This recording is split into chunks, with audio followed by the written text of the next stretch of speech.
Hi everyone, welcome to this series of videos where I'll be going through the O-level chemistry syllabus. We'll start with the first part, which is about experimental chemistry. We will first discuss what elements, compounds and mixtures are, then we'll move on to measurements and collection, as well as separating of mixtures. So first things first, we need to understand what our chemicals are. We start off with our elements. And these are substances that compose of only one type of atom. Each element is represented with its own chemical symbol. So for example, oxygen is represented with an O, copper is represented with Cu, and so on. Elements may exist as a single atom, which is called monoatomic, or it can consist of two or more atoms joined together. The moment you have two atoms that are joined together, we refer to that as a molecule. Each element has its own unique physical properties, and based on these physical properties, we can classify elements into metals and non-metals. This is based on whether they can conduct heat and electricity. For example, we know that metals are good conductors of electricity while non-metals are not. It also depends on density, as well as melting and boiling points. If at any point in time you're not sure about any of the points that I bring up, do go and revise the notes that you have or your textbook. This is meant to go over some important points of the syllabus and not to replace any of your notes or your teachers. So compounds are formed when you have atoms from different elements joining together. And this involves the breaking and formation of bonds. Bond breaking is always exothermic and bond forming is endothermic. The way that I remember this is that in order to break a bond, you need to invest energy. So the investing of energy into the compound is called exothermic.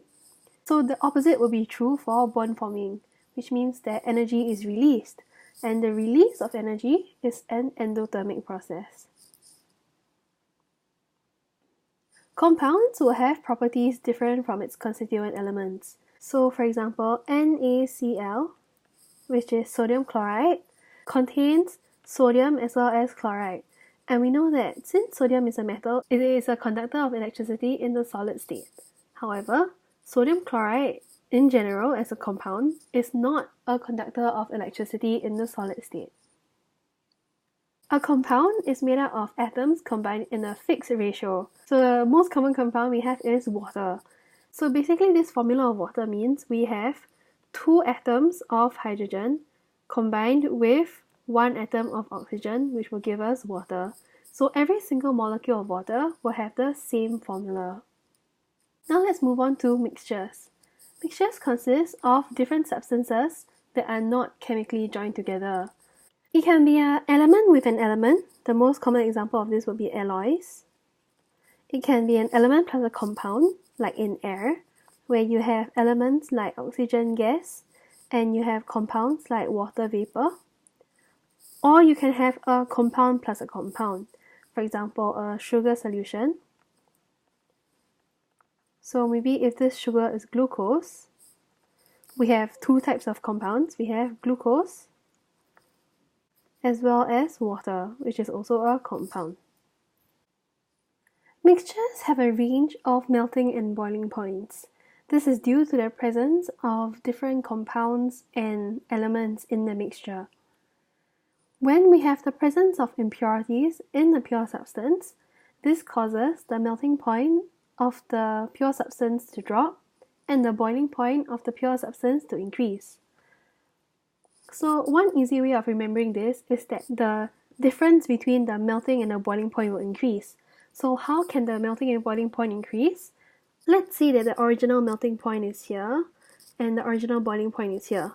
So now this is the difference between the two, and I want to make it bigger than before.